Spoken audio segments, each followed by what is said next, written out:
So we are going to start this in child's pose. Shins to the ground, toes pointed, glutes to heels. Then you are going to have the knees hip width apart, just one hip width. Stretch the torso out, elongate the spine. Keep the shoulders away from the ears. Arms stretched, palms flat. Stretch the arms out as far as you are able. Then we are going to place the hands flat, lift the torso and let the hips gently drop to the floor. Raise the legs up onto the toes, shoulders away from ears. The chest is open, the weight is bearing in your hands, gazing ahead. Then we are going to gently drop the knees, push the tailbone back to the heels and come back into child's pose. So shoulders away from ears, elongate the spine, and then repeat going back into upward facing dog. Knees lifted, then come onto the toes. You're going to push the tailbone back up into the sky, shoulders away from ears, keep the feet flat. If that means that you need to bend your knees, that is absolutely fine, but you need to keep your feet flat so that we're stretching out the hamstrings. Then we are going to take the left leg, extend it out, square the hips, keep the leg as high as you can, and then tuck the knee to the chest and bring the left foot just behind the palms of the hand. Then you are going to take the right foot, place it flat on the ground, and the left foot, and then you are going to straighten that left leg out, coming into the extended triangle. You can either gain your balance and lift the hands off of the floor, forward folding into the triangle, really stretching the hamstrings, or you can keep the hands flat on the ground and maintain that forward fold. I like to aim to keep the chest open so that when you're forward folding you really can elongate the spine. Then bend that left leg, knee to chest, and take your tailbone up and back into downward dog. We are going to repeat this with the right leg. So extend the right leg out ahead, hips square, knee to chest, curve the spine, abdominals up, tailbone up. Bring the right foot behind the palms of the hand, feet flat, straighten the right leg. And again, we are going to elongate that spine, either balance or maintain the hands, but elongate that spine into a forward fold.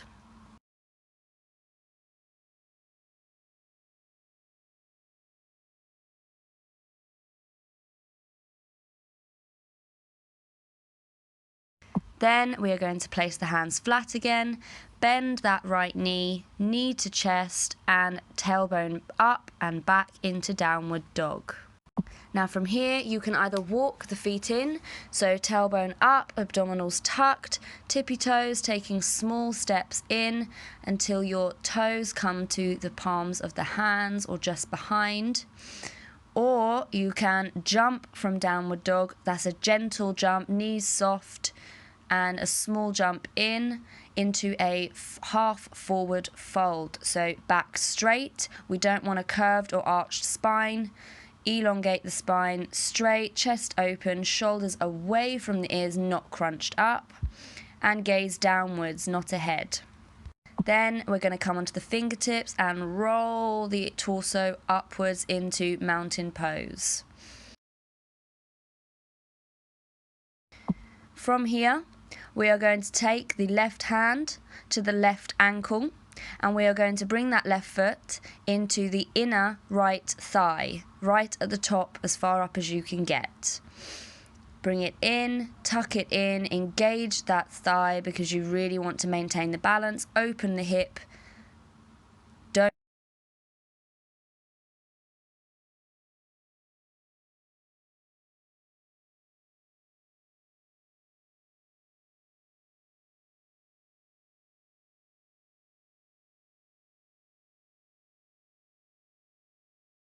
So tuck the tailbone under, engage the abdominals. You can either have your hands out the side in a prayer pose or in an upward salute, whichever you feel comfortable with for your balance. We're going to hold this for about 8 breaths, in through the nose, out through the mouth.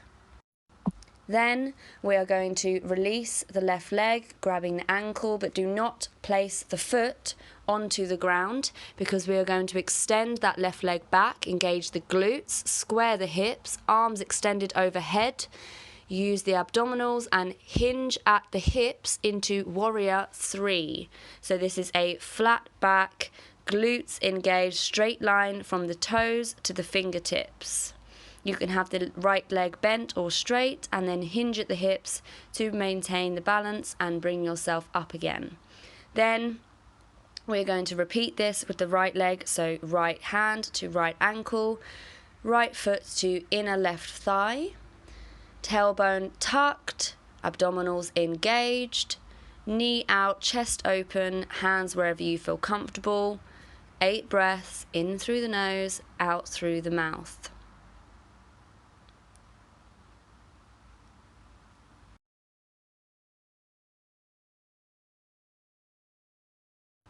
Then we are going to release that again, release the right leg, extend it backwards, engage the glutes, straight line, arms overhead, hinge at the hips into warrior 3.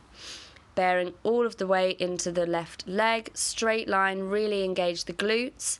That's what's going to maintain that balance. But you also want to remember to spread the toes of the left foot out. Then, hinging at the hips, return yourself to mountain pose. From here, we are going to take the left ankle just above the right knee. We do not want it on the knee, we want it above it on the thigh. So left ankle above the right knee, arms extended overhead, elongate the spine, and then as if you were sitting in a chair, lower the glutes, back as straight as you can get it. We don't want any arched or curved backs. Abdominals engaged. Hips, tailbone is really pushed back here as if you were sitting on a chair. And then you are going to release and come back to mountain pose and repeat with the right ankle above the left knee. Again, lower as if you were sitting into a chair, arms extended, shoulders away from the ears, spread those toes out that are maintaining the weight because that is going to also help with your balance. And then release and return to mountain pose, and from here we are going to push the tailbone back slightly, keep the back straight, arms extended, and then we are going to lower into a half forward fold, so hands come to the ground.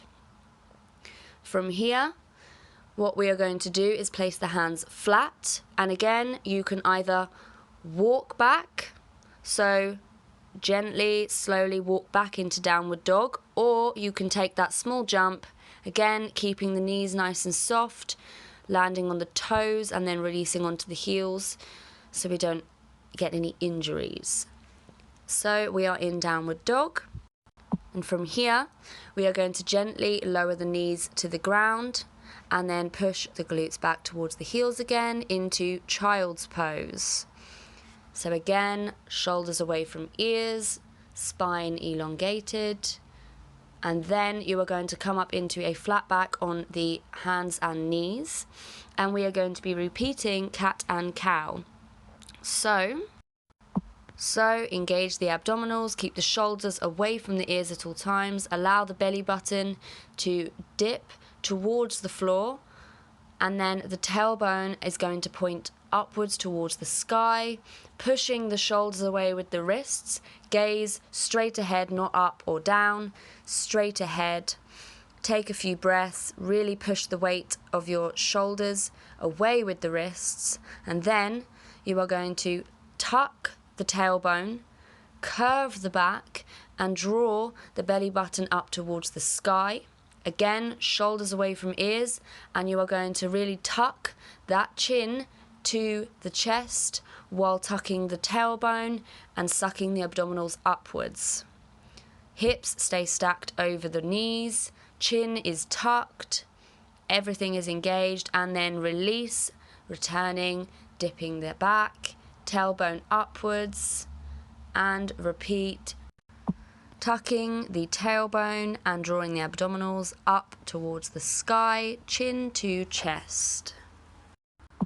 Then we are going to release all of this, come into a flat back again, come onto the toes, and then draw the tailbone upwards, back into downward dog. Again, you can jump or walk the feet in, straighten out the legs, then take the legs just apart from hip width, and we are going to be keeping the feet flat and just bending, using the abdominals, keeping that straight line in the spine, and bending down into garland pose so the glutes are not touching the ground, the feet are flat, the chest is open, and you have the option to place the elbows at the knees. So you are opening the chest, using the elbows to spread the legs apart and open. We want the shoulders away from the ears, look straight ahead, not up or down. Prayer pose and maintaining that straight line and opening up the hips and the chest. From here, take the right shoulder to the right knee and open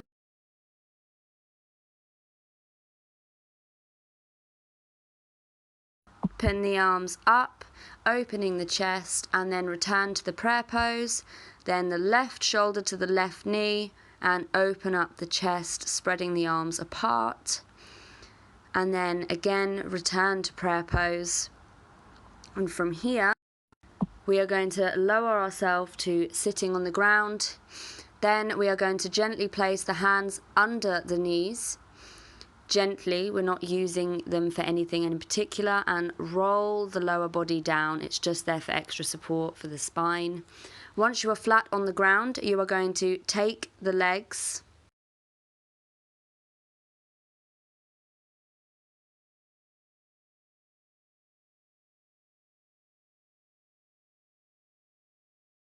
placing the knees above the hips, creating a right angle from the knee to the heels. Create a T shape with the arms, and then you are going to gently let both knees drop to the left side using the obliques as far down as you can go.